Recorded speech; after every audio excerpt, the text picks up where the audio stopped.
I can't believe we're entering the third season of Picture Lock. From episode 1 to episode now 21, it's been my pleasure bringing you film reviews, interviews, panels, and in-depth breakdowns. This season won't be any different. Today we'll talk to Michael Parsons of DC Filmdom, Dean Rogers of the Rogers Revue, and we'll take a look at some of my red carpet interviews from the Indie Capital Awards. That's all ahead on Picture Lock.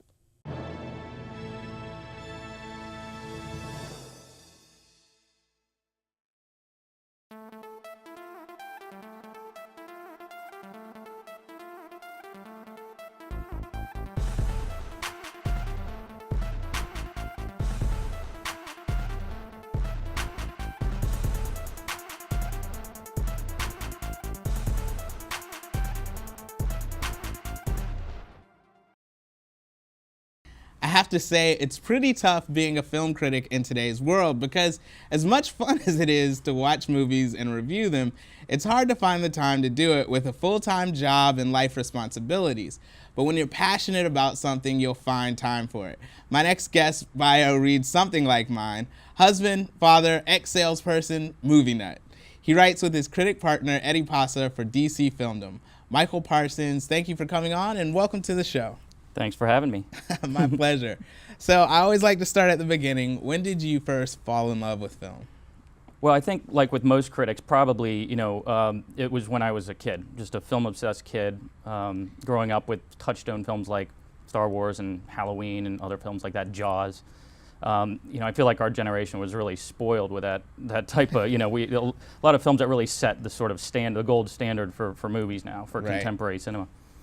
So I was a big writer as a kid in school, all through high school, and I sort of became really fascinated with the writing aspect of films, particularly horror films of the 80s. I kind of grew up, and I think probably to a worrisome extent to my parents at some point, the amount of horror films that I absorbed over the course, probably at an inappropriate age for somebody like me. I was gonna say, was it like, were you sneaking, watching the VHS back then? Yeah, I had a lot of, the top-loading Betamax and all that. I had a lot of friends and neighbors who I was friends with whose parents were a lot more lenient with what we watched than my folks. They were pretty strict, but I managed to figure it out. Right. And so that was really my kind of introduction to film. I think I learned early a lot about that genre in particular, but overall, movies in general. I just love movies, and I was the type of kid that became friends with people like that too, that appreciated films and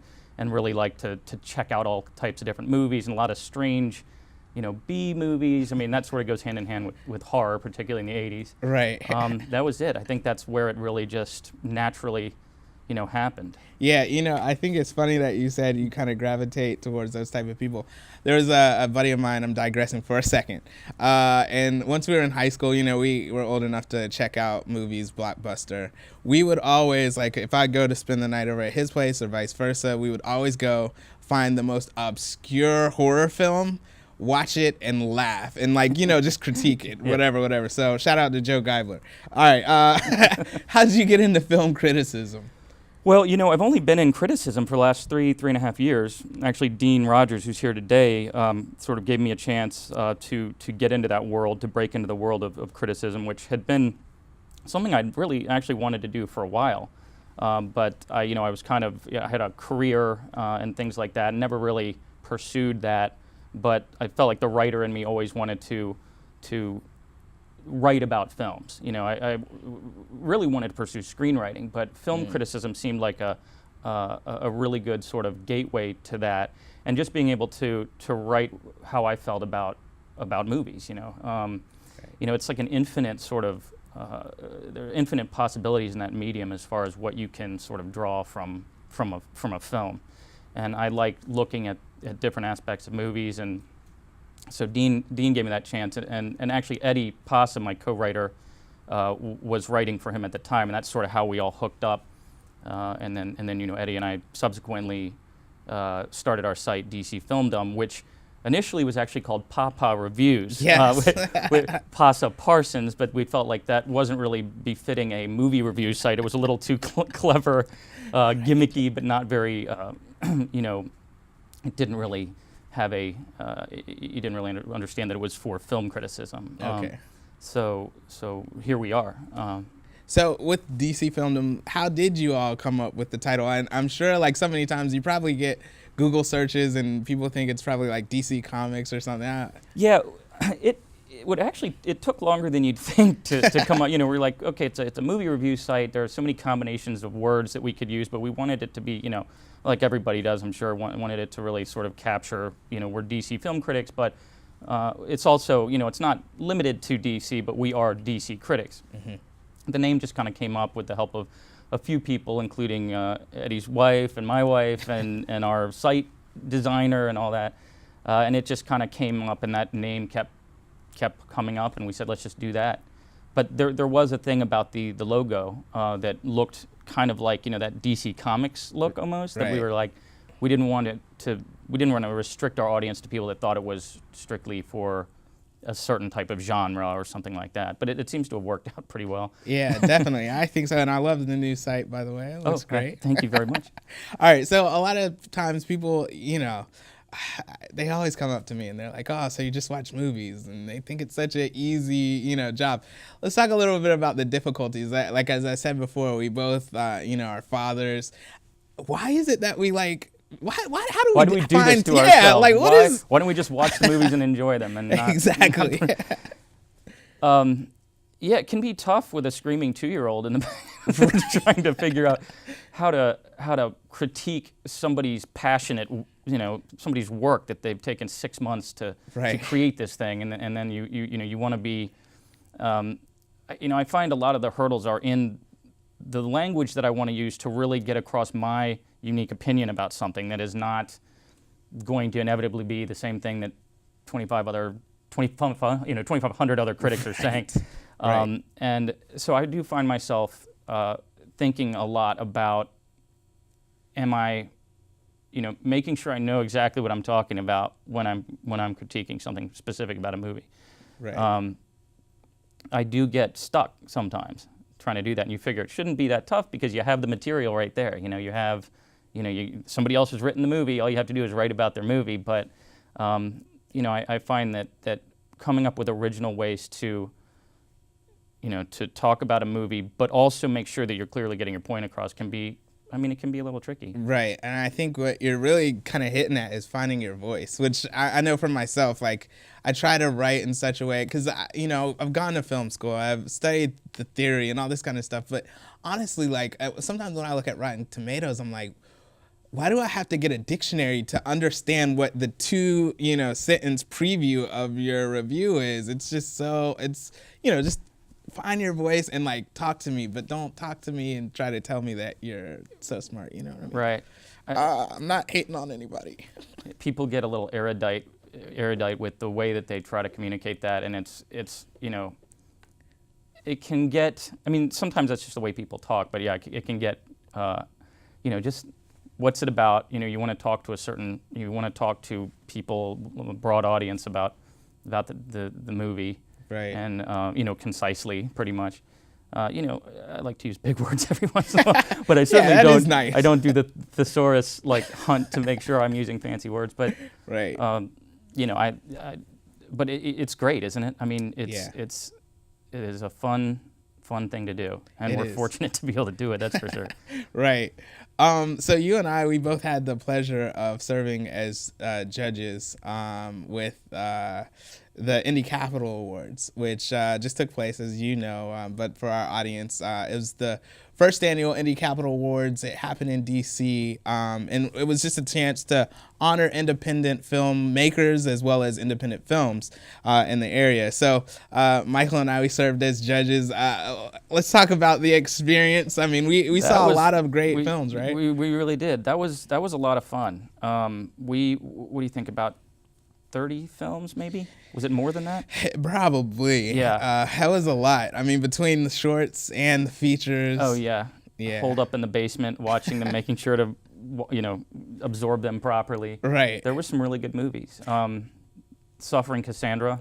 Yes. Roberto Cremona won Best Director. That was a fantastic movie. Yeah, I totally enjoyed it. And one of the things that I love about independent films is it's like it's just the art. You know what I mean? Like you're doing it low budget. You just got to make it happen. And so many times there's so many, you know, creative roadblocks they just tossed out the window because like it's your film. You want to make the best film you can. There's no studio behind it, and like you said, there was a lot of gems that came out of the indie caps. Yeah, absolutely. Yeah, you all actually with DC Filmdom, just to give a little plug, you guys reviewed a few of the films, correct? We did. We were covering actually two film festivals at the same time. We were covering the Real Independent Film Extravaganza, Anthony Green's project, and we were also covering the Spooky Movie Festival, which was running at AFI pretty much exactly at the same time. So we reviewed, I think, a total of 14 or 15 films between the two festivals. Wow. And there were some great movies in there. Wow.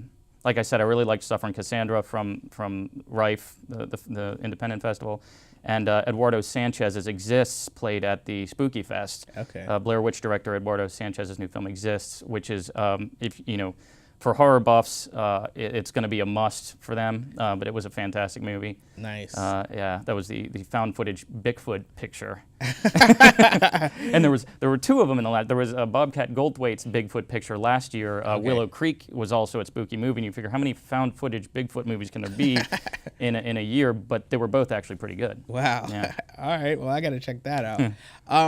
What's some of the advice that you would give for young critics that are trying to come up, get into the game? What's some of the advice you'd give them? Watch a lot of movies, because I feel like that's, when it comes down to it, that's really the education, is to have reference points and be able to understand certain things. You know, and speak, you know, right from your heart. Make sure that at least that's what you're, you know, it doesn't matter what kind of movie it is. You either like it or you don't. There are things you like about it, things you don't like about it.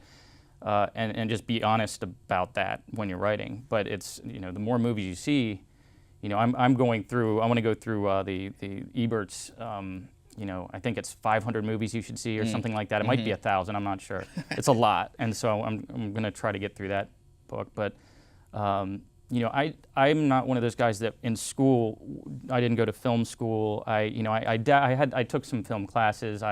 In the brief period I was in college, I took some acting classes, but I never really pursued it in school. And then I had a career. So I really, that was my education, was watching films. And, you know, that education to me never ends because they keep coming out and you keep watching them. And, you know, I think that's it.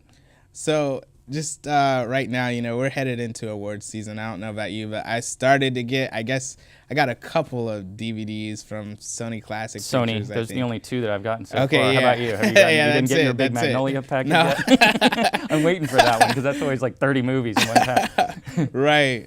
So what do you think are, you know, some of the good movies that are either out now or like heading into awards season that you're excited about? Well, of course, Christopher Nolan's Interstellar is Definitely. going to grab everybody's attention. Certainly, you know, Nolan, Dark Knight, Inception. You know, just a fantastic director.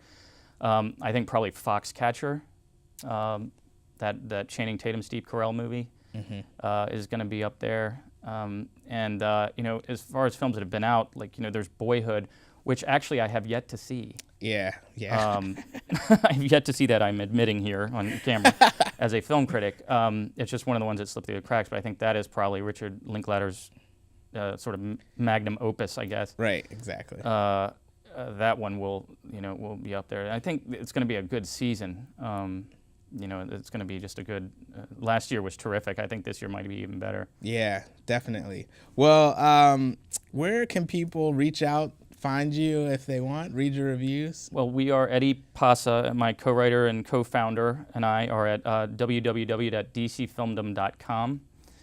We have reviews up every week. We like to balance, you know, mainstream films. We see, you know, as many mainstream films as we can between the two of us, having kids and when, you know, getting out to screenings, and you know how it is. I mean, I think the majority of us probably know how that is. Exactly. So yes, we like to balance. Like I said, we just came off just a slew of festival reviews, pretty much on a daily basis for the last week and a half. Yeah, I was impressed. Thank you. It was a lot of fun. It was just sort of autopilot mode, but just getting into it and digging in. But and just reviewed Fury last week, which I thought was fantastic. I don't know if everybody shares that opinion, but I thought it was one of the best war movies in a long time. Wow. But DCFilmdom.com is where you can find us. Basically, two guys who are very like-minded. We formed it because we see eye to eye about a lot of films, but in our reviews we approach them very differently. So even if we agree on a film, Eddie is very good at seeing technical aspects of films. I sometimes analyze story differently, and so that's what we wanted to do, was just two guys, two friends that to create a site where people can come and hopefully enjoy reading our reviews and agree with us enough times to come back. Right. Awesome. Well, Michael, thanks for coming on the show. Thank you, Kevin. Man. Thank you for having me. It was a pleasure. Yeah, no problem. All right, we'll take a short break and be back with Dean Rogers, founder of the Rogers Revue. Stay tuned. Hi, this is Nell Minow from MovieMom.com, and you're watching Picture Lock. I ran into Ron Newcomb, friend of the show, also one of the co-founders of the DMVPA. Ron, how are you? I'm doing well. Excited to be here. Anthony Green's put on a great event. Cool location, tons of people. Everybody's dressed up. You're looking snazzy. You are too. So thank you. I'm excited. Excited to be here. Awesome. Cool stuff. And you already have someone that's up for award as Best Supporting Actor for Rise of the Fellowship. Yeah, exactly. Rise of the Fellowship was a film I did a couple years ago as producer-director, but a brilliant actor named Jamie Bell, funny as all get out. He's now out in LA, but was up for Best Supporting Actor, and we'll see if he wins.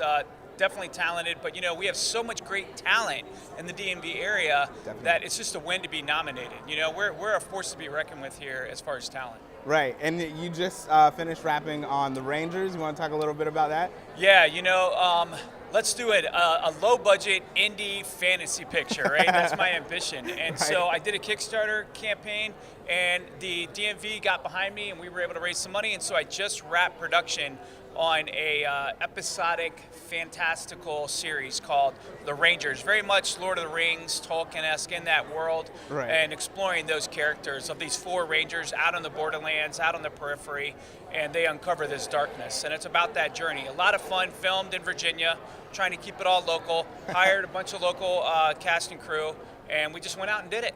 Nice, yeah, and from the stills that I saw, it looks like it's going to be an amazing thing. It's looking good, right? I mean, I'm excited too. I can't wait to see it. Yeah. Awesome. Well, you're presenting today. Yeah.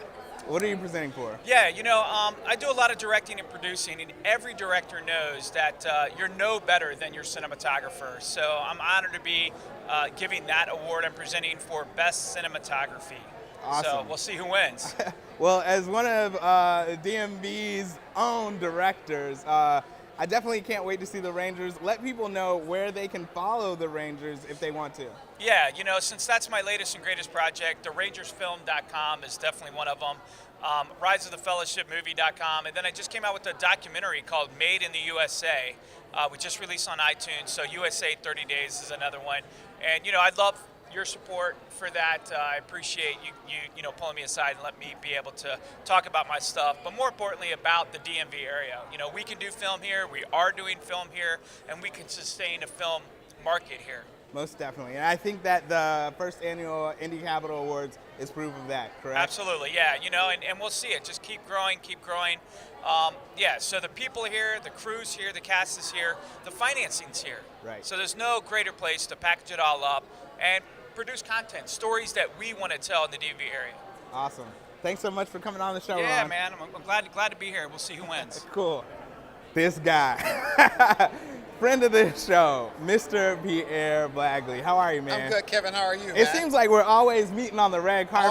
Always in front of the step and repeat, right? Exactly. Yeah. I gotta say, I love how the DC Film Office is really just supporting, the local film market. And what better place to be than the first annual Indie Capital Awards. Which just shows how much talent is in this area.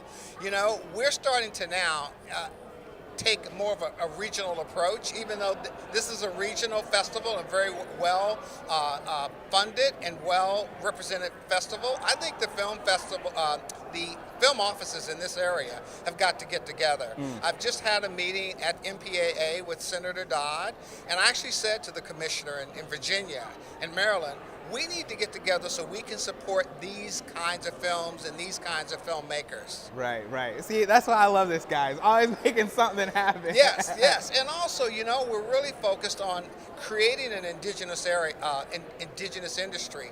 We just recruited a major lighting company, one of the second largest lighting companies in America, here in the district, which allows us to start to spend more money against films. Wow. Because at the end of the day, it's really about the taxpayers' money. Right. So we want to make smart decisions. Yeah, yeah, definitely. So, is there anything new coming out of the DC Film Office that people need to know about? Well, you know what? We're supporting a film. You've heard about it called Fort Bliss. That film, you know, that we did at the GI Festival is really blowing up. It's getting Oscar buzz. We had Secretary of Defense Chuck Hagel actually attended a screening 2 weeks ago. Wow. So here's an example of a wonderful film with hardly had no chance, and this film may get an Oscar consideration. It's actually being written about by Variety and Hollywood Reporter. So it shows the power of this film community. Right, definitely. And Claudia Meyer is one of our own. That's right. That's right. Yeah. And John Sullivan, the producer, it shows how a few of us can get together, the more the better. And you were right there at the beginning, Kevin, that we've got to continue to support these small, high-quality films. Yeah. Well, Pierre, it's always good to see you. I mean, we're always on this red carpet, I'm telling you. I love it, brother. At least nobody walked through our shot this time. That's right. Amen, amen. Well, let's keep doing what you're doing, because what you're doing is very important, Kevin. Appreciate it. Thanks for coming on the show. Thank you, man. Take care of yourself, brother. Friend of the show, Ann Wells. Ann, how are you? I'm good. How are you, Kevin? I'm doing well. I mean, we just finished the first annual Indie Capital Awards. I know. You know, as one of the co-founders of the DMV Producers Association, what is this? I mean, this is like everything's coming together, right? Yeah, this is so exciting. This is exactly what we had in mind when we put this thing together, which was let's just get local film producers, you know, filmmakers together and have it feel more like a community and like a team and like we're all doing this together. And that was the goal. And then here a few months later, Anthony's put together this amazing event that I can't wait to be at every year. Right. You know, it's just and you know, everybody, there's so much buzz, there's so much excitement, everybody's so excited, and now, you know, the goal will be to participate in movies that are going to be honored in this, you know, at this night every year. Right, definitely. So I know this is the last time you're on the show. You are in pre-production for a feature. Can you talk a little bit about that? Yes, I sure can. Yeah, so it's a comedic feature called Zombie Ted, and I'm the writer, director, producer, and it's really cool. We have some really cool people on board already, like Hemke Madera from Weeds, and Kimberly Lehmans from America's Next Top Model, and we have a really great, huge team of people from this area already working on it, you know, already signed up to be crew and cast and stuff, and people coming from all over. So it's very exciting. We're going to shoot in May in DC. Okay. And we're very excited about, you know, the DC Film Office being so willing to help us out, and we're very excited to shoot in DC. Right. Now, do you guys have a Kickstarter campaign coming up? We do. It'll be in January. Okay. So we don't have it put together yet, but stay tuned because we will. Stay tuned. Is there like a Facebook page or something? Yes, there's a website and a Facebook page under Lunatic Fringe Productions. And if you do a Google search for Lunatic Fringe Productions or for Zombie Ted, you should find us. We're on IMDb already, and there's lots of stuff out there about us already. So find us. Awesome. Well, congratulations. I look forward to seeing the film come to fruition. Thank you. Friend of the show. Thank Ann you, Wells, Kevin. everybody. I just bumped into Justin Timpain, the writer-director of Ninjas vs. Monsters. Okay, first off, I just love this whole thing because I'm like, Ninjas vs. Monsters, this is crazy, and you got to see the film. It's actually a fun ride. So how did you come up with this? Well, it's actually the third part of a trilogy. Oh, wow. That we started with Ninjas vs. Zombies in 2008, and 2010 was Ninjas vs. Vampires. Okay. And then we finished it up with Ninjas vs. Monsters, which there are ninjas in all three of them, but they fight different things. So, I guess the news I'm giving you, I've not said publicly at all. Picture lock is that, exclusive. we have national and international distribution. Wow. With Uncorked Entertainment and Left Films. Congratulations. Is distributing us domestically, and then Left Films is Uncorked is domestically, and Left Films is worldwide. So we're looking at an early 2015 release. Congratulations, thank sir. you, man. That is awesome. So the thing that I love about Ninjas vs. Monsters, it's like a crazy concept kind of thing, but like it's hilarious the whole way through. But I gotta give you guys credit. The special effects and the makeup was amazing. Can you talk a little bit about that? Well, the makeup was, we had a ton of really, really talented makeup folks, including, I don't list people because then I forget people. Right. But just people working on it constantly. The one person I will list, our visual effects artist, we had a few, but our head guy his name is Brian Anderson. And it's one of the reasons that I'm presenting tonight is unfortunately he passed away earlier this year. Yeah. And he did it for all three of our films. We're doing an in memoriam, and it's just going to be a showcase of all the stuff that he did. And so there are over 500 visual effects shots in the film. Wow. There's just scenes where people are throwing magic and stuff back and forth at each other the whole time. And as much as I'm proud of shooting it and writing it, without Brian, it's just people going, doo! So, right. So really, he should take the majority of the credit, although we had, Corey and Anna and Mike who also did a bunch of stuff. Awesome. Well, good luck this afternoon. Thank you. Man. 6 nominations. I can't believe That's this. crazy. So, so I'm excited. Thank you. Thanks for coming on the show. Thank you for being part of this. Yeah, definitely. This suave, debonair man, Mr. Anthony Anderson, and this dude was cracking me up inside the theater. His brother was keeping it real. You okay, man? Y'all keeping it real drunk. That's what we do. Keeping it real drunk on the red carpet. That's what we do. Anthony, man, as you know, one of the great web series directors in DC with Anacostia, I know the one question that is on a lot of people's minds is, when are we gonna get season 4? We're currently working on season 4 right now. We took a 2-year break just so everyone could sort of concentrate on other things, indulge themselves into different things. A lot of people had children during the break. A lot of people wanted to have like a life outside of it. But people don't realize that for 3 seasons, we put out seasons year after year after year. And so we wanted to just have a chance to enjoy our children. I have a 9-year-old. A lot of people, like I said, had brand new children, got into relationships, got engaged, got married. So just enjoying life and getting into new projects. So we're currently working on the new season right now. It should be out in the next couple of weeks. And it's going to be spectacular. It's like the opening of the first episode of season 4 is phenomenal. And as a writer, to read back what you've written and visualize it, I hope it goes the way I visualize it, because it's going to be phenomenal. Yeah. And the one takeaway from what you just said, I can tell that the cast and crew is just a family. Yeah. Is that correct? Yeah, we have a great family. We have a lot of original cast members still there from season 1. We brought in some people from season 4. We have some new characters coming in to develop those characters, and we have some incredible guest stars, daytime Emmy Award-winning guest stars that are coming on, including Martha Burns coming back, and she's not going to be alone. She's going to be bringing some of her soap opera cohorts awesome. That we're incredibly lucky to have, and also Jensen Atwood from a show called Noah's Ark.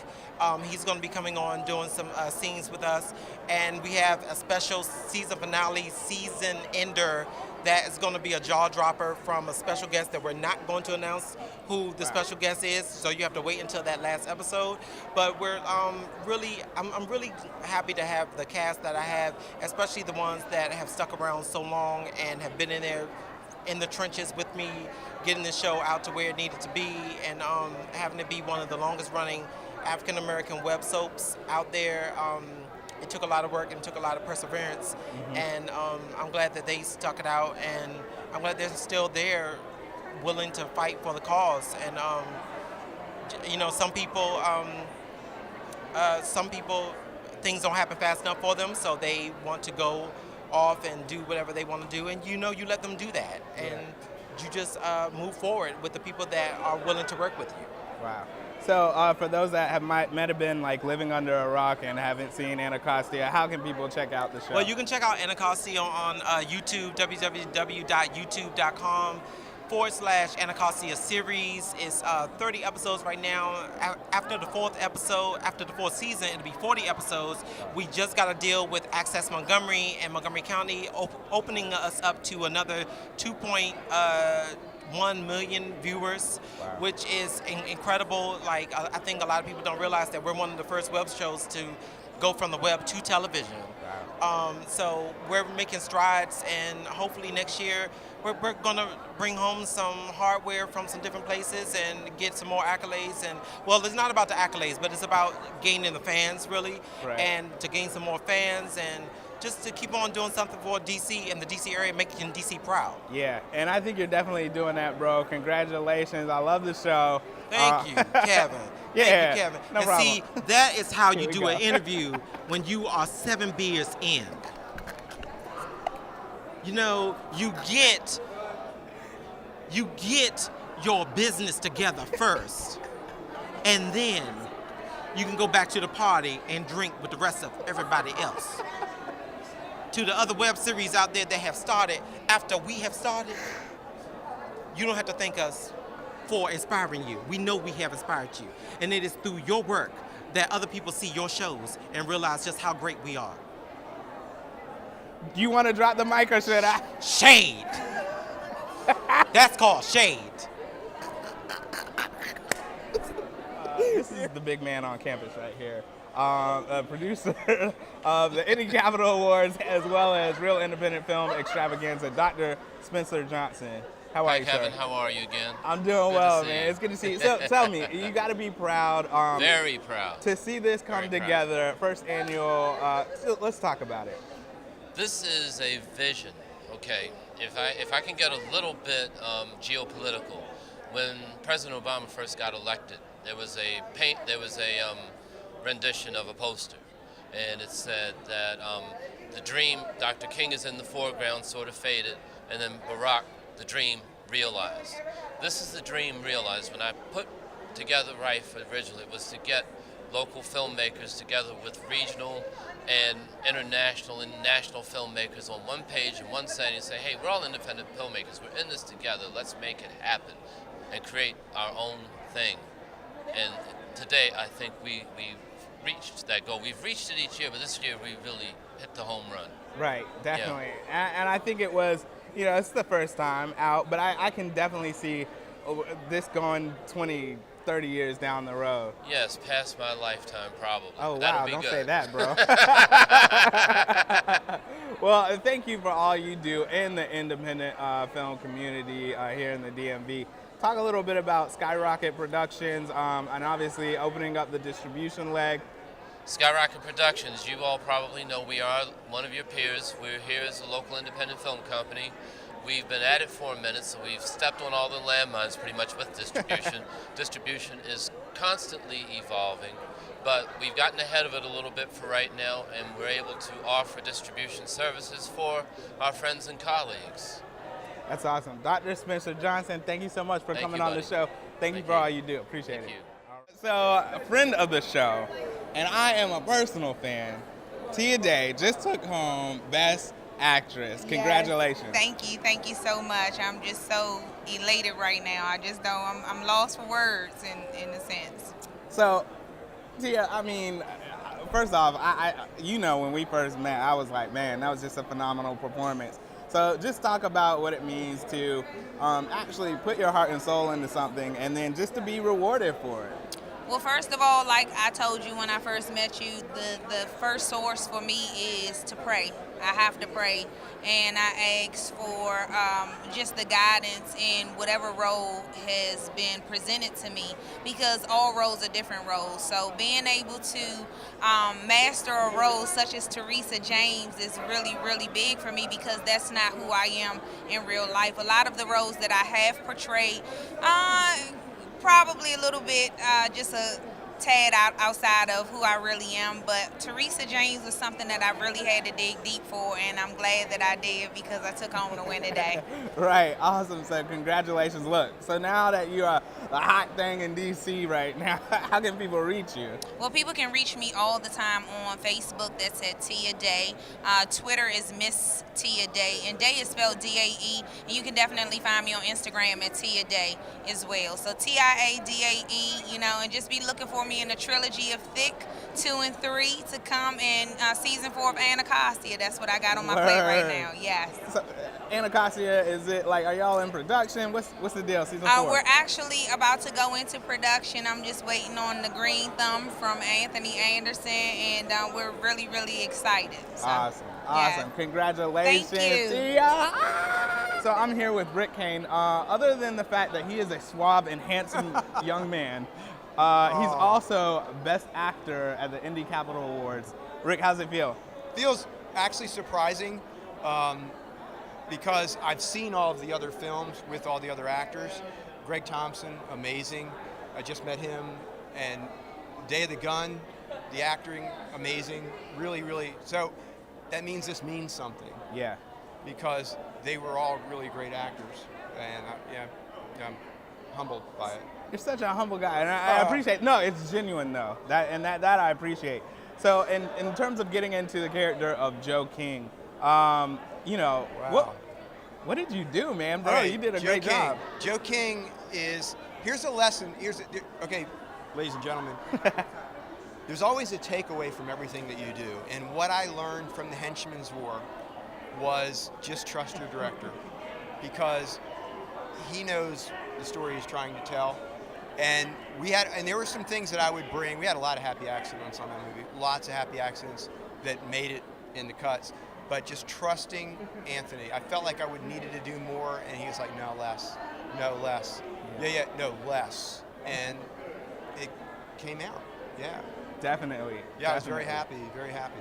All right, so obviously you're the hottest thing in DC right now. Right, today. Right. I mean, I got till midnight. It's your birthday. Yeah, right, exactly. How can people reach out to you if they want to? Oh, very easy. Rick Kane Stunts at yahoo.com is the easiest way. That's my email. Awesome. Yeah. And anything that's on the horizon, I mean, you're obviously doing a lot of TV right now. Go ahead and name some of this stuff. All right, so most of the things I'm a stunt coordinator, and I'm a stunt guy, and I'm segueing into acting because someday I'm not going to want to hit the ground anymore. I'm going to not get up. So I'm trying to be ready to prolong his career. Sleepy Hollow, I got to do 3 episodes of that show. So episode 7 of this season, I actually have a nice little arc as a Hellfire guard, and the lead woman, we get in a gun battle and she kills me. So that'll be, I think, in like about 3 or 4 weeks, that'll air. And you can see it on Fox online. Yeah. Yeah, so that's the next thing coming up. That's awesome, man. Well, Rick Kane, he has a bright future ahead of him, folks. Thanks for coming on the show, bro. Thank you very much. Thank you. Thank you. Talked to these guys yesterday. Little did they know that they were going to be coming out with a plethora of awards. Guys, how does it feel? Amazing. So honored. I mean, all the nominees were phenomenal, and we are just so honored, couldn't be happier. Amazing doesn't even cut it, if you don't mind me undercutting it. No, I mean, you know, obviously the DMV is sparse right now, and we are sort of coalescing together to make this thing happen, and just to be recognized by such a talented group of people is unreal, so very cool. Yeah. So, I mean, this makes going to Kansas a little more fun, right? Yeah. Are you going to put this, like, on the dash or something? Can I just carry it on the plane and be like, watch out, Kansas? So let me give some context. We're going tomorrow to the Kansas International Film Festival, and obviously winning this today and showing up tomorrow being like, yeah, we just, you know, we want some stuff. It's cool. It's whatever. No big deal. You know. Yeah. So yeah, very excited, very excited. So guys, honestly, like, I really enjoyed Suffering Cassandra. I thought it was just a unique film, and it was a smart film, but it wasn't too smart. It wasn't like over my head like I talked to you guys about before. Right. So, I mean, What's next for you guys? More writing, more trying to produce and make things happen. So, you know, I got a couple features in the works right now that I'm trying to get off the ground. I'm sure everyone says that, but, you know, Yeah. I mean okay. it. So, yeah, and obviously getting her involved, so, you know. Yeah, I'm not doing anything, so someone put me in a movie. I'm Heather Ray. You can Facebook me, and I'm willing to audition. She won Best Supporting Actress, I'm just saying. I'm quirky. Man, you guys are so much fun. Thanks for coming. You want to come party with us later? In fact, you can't tell, but we partied a lot last night. Don't so say that. Oh, wait, no. You can cut that out. Oh my gosh, I love these guys. Friends of the show forever. Yes. Guys, congratulations. That's so awesome. Thanks, Kevin. You know, with the girl, you know, giving dap and stuff, it's kind of like, Congratulations. And it's like gangster, Right. it's all good, you know? Thanks so Awesome, much, man. congrats, Cheers. guys. Thank Yeah. So I just ran into two gentlemen that worked on a short film that I really enjoyed, entitled Settled, which took home an award tonight. Michael, how does it feel? It feels great.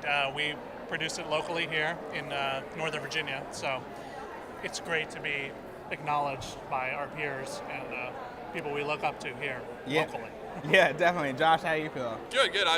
Anthony asked me to be a presenter here, and I was nice surprised to see one of the films I worked on taking home an award. So guys, question, is there actually a feature that's coming out of this? Because the film was really great, and it's kind of like that dystopian society, you know, post-apocalyptic thing. There has to be some more to this, right? Well, it's funny you should mention my dad, who actually wrote the screenplay for Settled, I'm working with him on writing a feature-length version of this story. Absolutely, and we've just finished our first draft recently, and we're getting coverage and feedback from people in the community. So That's definitely in the works. Awesome. And you have to realize that this short film was filmed in 1 week. It was part of a 1 week competition to make a film in 168 hours. So just imagine, we were able to touch it up a little afterward, but the cut you saw was a little more touched up. But this whole thing, writing it, producing it, and getting it, editing it, all that stuff happened in 168 hours, generally speaking. That's really amazing, because maybe the cut I saw was, you know, just a little bit better, but it really, I wouldn't have known it was a 168-hour film. That's amazing. Yeah, we did a crowdfunding campaign for it. We raised some money, but all of that money went into the camera. The camera cost more than what we raised, so we had a red epic that we shot on, which was great. I didn't know what it was at the time, but our cinematography, we were nominated for Best Cinematography here.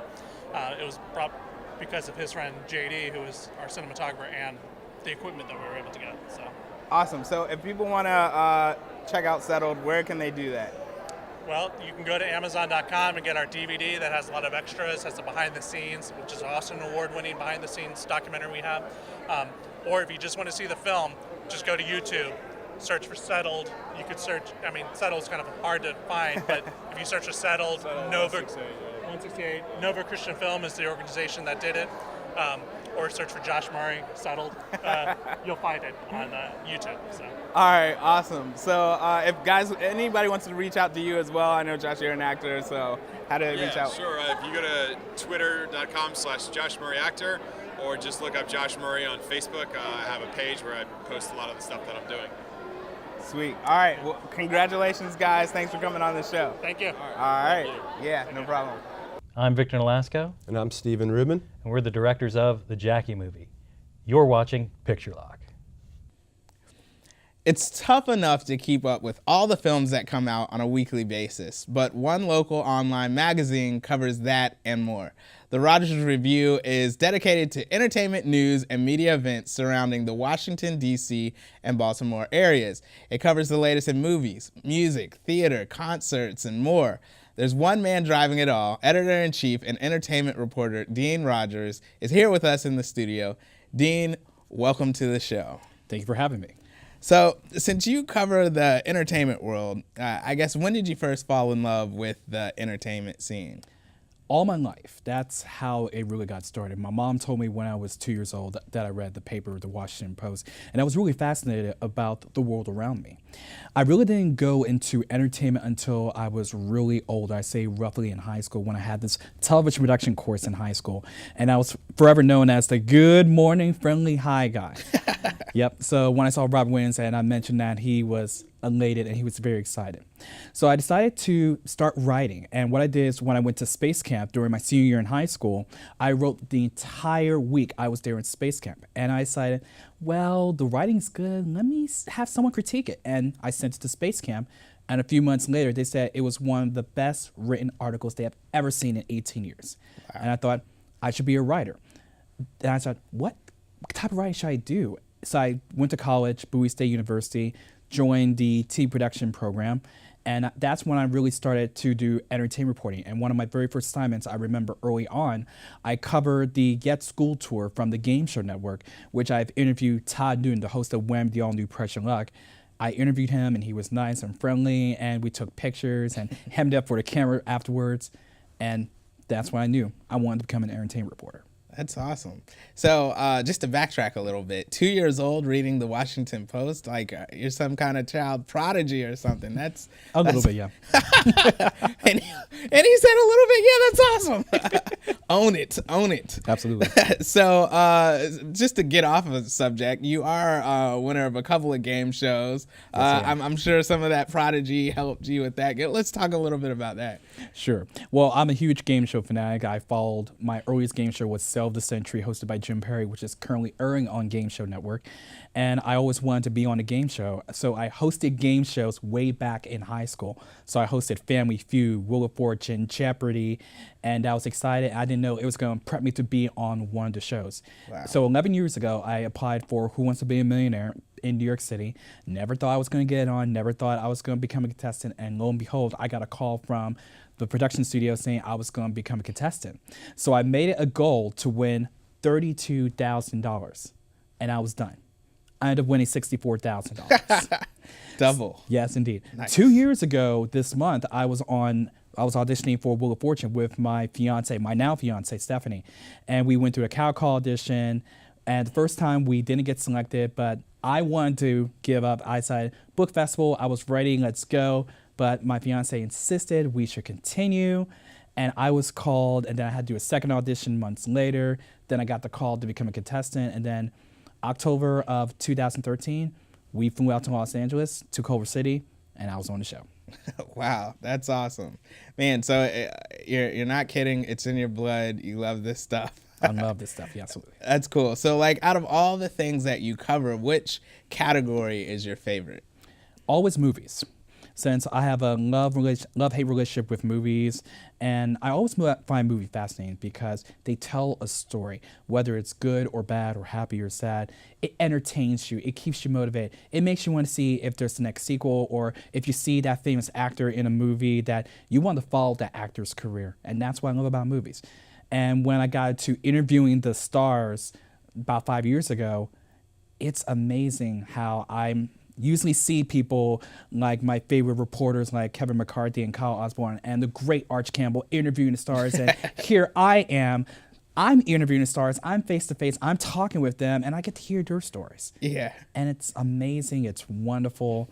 And there are so many celebrities and so many stories I could tell you, but I don't want to waste all the 15 minutes you have with me. No, that's cool, man. I love your energy about this. And that's the thing. When you're passionate about something, that's what's exciting, and it comes out in your reviews. So, you know, I guess you kind of said 5 years ago, but how long have you actually been an entertainment reporter? And then what kind of got you started, like, taking this seriously, like building a website, all that kind of stuff? It started roughly 10 years ago. I was doing an internship at the Bowie Community Station Television, and I was directing a show called Eclipse Magazine, which was directed and hosted by Michelle Alexandria. And during the break, I found out that she was looking for a new co-host. And I decided, well, let me put my hand up, see if I could beat our co-host. So she gave me a test of who do I know, and she gave me Shia LaBeouf. And I basically spotted every fact I knew about him, and she hired me on the spot, and I hosted a few shows. In fact, she told me I was going to host with a co-host, but the co-host didn't show up for many episodes, so I hosted solo, and then our final episode, Denise and I, my co-host at the time, we hosted together. Then a few years later, I worked for EM and then spun off the Revue right after that. I started off as a film critic at first, and then a year into TRR, I thought, I love film criticism, but how can I really expand myself? How can I put myself out there? So I really thought about it, and I said, how many film critics are there in this area? And there were about 60. Then I thought about entertainment reporting, and I said, well, there's about 5. And I said, maybe I should become an entertainment reporter. So I started with a theater production of Fiddler on the Roof, and then I decided to really go on a leap of faith with Lilith Fair, the last Lilith Fair of 2010. I thought I had films, I had one theater production, they're not going to accept me. Got a call from them that said, would you like to come out and do Lilith Fair? And I said, hot dog, yes I am. So I did the Lilith Fair, I got to meet the Indigo Girls, that was one of my favorite bands in college. And then it really built up from there. We cover movies and music and concerts and theaters. We interview celebrities.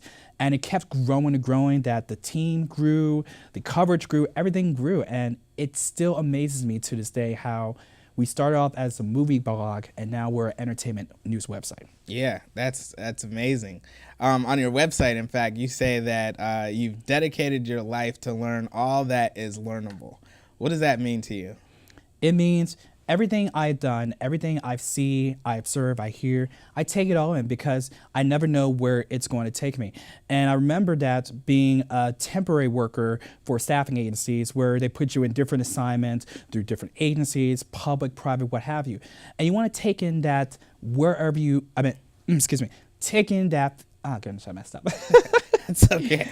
You want to take in the fact wherever you are stationed, you want to learn about the company. You want to learn what are the good things, what are the bad things, what makes it tick, what makes it grow, and experience that and see what can you take away from that, even if it's a one-day assignment or a 5-month assignment. And I take that through my website because you're in Washington, D.C., and that's one of the driving forces why I decided to go from movies to entertainment. You're in Washington, D.C., you're in one of the top 10 markets of the country.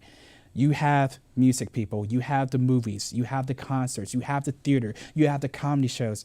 You want to experience all that. And that's why I, instead of doing just movies, I want to take in everything DC has to offer. Yeah. Because you never know where it's going to lead you or where it's going to take you. And it took me to places I never even thought of, people I never thought I would interview, and experiences like being interviewed for the show right now. Yeah, award-winning television, isn't that right, Craig? Absolutely. All right. So I think this is awesome. You have a team of about 12 people that you work with that are on your site. How did you assemble your team, as you said? That's the funniest thing. When I decided to become a team, I thought I had to go through the normal channels of finding people, but the people actually found me. I remember the most interesting story about the team was one time I found my music reviewer, Alan. We were at a grocery store and he and I were classmates back in high school, and I told him about my site and he told me he's interested, and he told me about all the music he's done and the music he likes. And I told him straight to the point that if you're gonna be part of my team, I know you like electronic music, I know you like pop music, but if you're gonna be on my team, you gotta learn to know every type of music, country, classical, hip hop, R&B, what have you. Since he's been on board, his favorite music is now classical music. So I have to have a team that's very eclectic because we have all these assignments. There's over 200 events happening in DC and Baltimore per month. And we don't know what we'll cover, if we'll get to cover it, and how we're going to cover it. But we end up doing it. And we got some of the best assignments. We got some of the best coverage. I mean, last year alone, we covered both the Pink and Beyonce concert when they were here in DC. Awesome. So when you say you covered it, right, does that mean for viewers that are watching, listening, does that mean that you actually went to the concert and then you just went home and you did a review, or did you go to the concert, went backstage, talked to Beyonce? What exactly does coverage mean? It depends on the assignment. When it comes to concerts, we are going to the concert, we're taking pictures, and then we're doing a review. For the movies, that takes on a different term. For movies, we go see the movie, and sometimes we get to interview the actors, producers, and directors of that movie. which that's my favorite part of doing TRR is I get to talk to the celebrities, get to ask them the questions I always ask about their movies, their product, and have a great time. And I always tell my staff that no matter what celebrity you meet, treat them as they're your best friend. They're human too. And that's the best advice I can give my team. That's great advice. How do you keep track of all the stories coming in? You know, I imagine that one day, and I guess that's a second question that I'm about to get to, but what's the goal, the overall vision that you have for TRR? But how do you keep track of all the stories that come in? I'm sure that like there's so many, like you said, you got 12 people, you're spread out, you can do so much. Well, we have a great publicity team. We have publicists that sends us PR, press releases every day, sometimes every week, about what are the upcoming events, like concerts that are 6 months out ahead, or the movies that are a few weeks ahead. So we always keep track. We always have a steady calendar of what's coming up. For the team, what I do is I take all of that information, all the concerts, and I put it according to each month. So the team knows what's coming out each month and what would they like to cover. And it's always a daunting task because some days where you always have the perfect calendar with you, the next week it could change in a matter of a heartbeat. Yeah, I can imagine. What's the vision? What do you have? Because I've watched your website has changed from the blog, like you said, to like now it's a really nicely fleshed out website. What's your vision? What's your goal? My ultimate goal is to make it into a weekly or daily TV series that we are DC's #1 entertainment source, that we can tell you what's happening at concerts, we can tell you what's happening when it comes to movies, we can bring you the celebrities closer to your homes. And not just open it to DC and Baltimore, but I'm thinking about you all across the country. I want to have a team in Chicago, I want to have a team in Los Angeles, New York. In other words, there is not one corner in the United States that TRR hasn't touched, and that's the ultimate goal. I love this. I feel like you're the type of guy, you probably have a 5-year plan. You know what you're going to do, and it's just a matter of checking off the list. Exactly. And we've been around for 5 years, so we have a new 5-year goal coming up starting this year. Awesome. All right, so last question for any of the young wannabe entertainment reporters out there. What's the advice that you would give them coming up in the entertainment world? I would tell them, never give up. There'll be people down the road that'll tell you you can't write. There'll be people telling you that you're not good enough. You want to take that fuel, that negativity fuel, and make it positive. You want to keep writing. And I remember when I told my family I wanted to act or I wanted to be a writer, most of them think it was a waste of time. But it was my mother, my late mother, who told me I should keep going. And I kept going. And she saw something in me that I didn't see in me back then. And when I kept going, I kept writing and kept pushing myself, and I see the rewards. I see hundreds of celebrities I've interviewed. I see a website that has grown in 5 years. I have seen a team that's grown in 5 years. I have seen opportunities I have never imagined. In fact, just a couple weeks ago, I was invited to my college to speak to the students about what I've done. Wow. And it was really inspiring because I never thought in my wildest dreams that I went to school, graduated school, and then had to come back to school to talk to a new generation of entertainment reporters. And for that, I feel lucky that I kept going and I kept following my dream and I never gave up. Dude, I've been inspired with this conversation. Seriously, I'm not kidding. All right, so if people want to reach out to you or read your reviews, how can they do that? How can they get in contact? Well, they can reach me through the website, therogersrevue.com. We're on Facebook. We're also on Twitter. Or they can email me directly, therogersrevue@gmail.com. Awesome. Dean, very inspirational.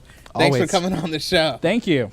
All right, we'll take a quick break and we'll be back with the wrap up.